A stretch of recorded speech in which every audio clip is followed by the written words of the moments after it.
ඔයාලට ඔය පේන්න තියෙන තිබ්බඩු. තිබ්බඩු කියන හරිම රස ගුණදායක ආහාරයක්. ඔයාලා මේ වීඩියෝ එක බලන්නකෝ.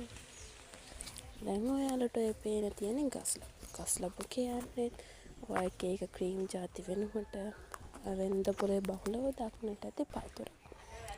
ඔය කද්දි හොඳට සමත් පැහැපත් වෙනවා. ඔය තියෙන්නේ දොඩම්. දොඩම් කිව්වට ඔය තියෙන කන දොඩම් නෙමෙයි. ඕක තියෙන්නේ පළතුරු වල දාන දොඩම්. මං හිතනවා මේවා දැකලා නැති ඇති. මේවා හරිම දුර්ලභ දෙහි ජාතියක්. ඔය තියෙන්නේ ඉතා සරුවට හැදුණු ගස්ලබු පැලයක්. ඔයාලා ඔක බලලා ඉන්නකෝ. ඔය තියෙන්නේ ජමනාරම්. ඔයාලා ජමනාරම් බොහෝ දුරට දක්නට නෑ. හැබැයි ඔය වීඩියෝ එකෙන් ඔයාලට පෙන්වන්න දීලා තියෙනවා. බලන්නකෝ ඔයාලට එක ගෙඩියකින් පේනවා ඇති කොච්චර සරුවට හැදෙනවද කියලා.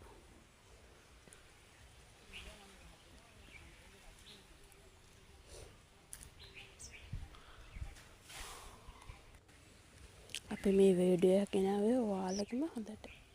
ඔය දැන් ඔයාලට පේන තියෙන අන්නාසි. ඔය කතරවරුංගා. දැන් ඔයාලට ඔය පේන ලස්සන වතුසුදු පැලයක්. ඕකේ මල් හරිම ලස්සන. දැන් ඔයාලට පේන්න තියෙන්නේ දෙහි. දෙහි කියන්නේ අන්න හරි. ඒ තමයි අපි අර බොන්න හදන බීම වලට එහෙම දාන දෙහි.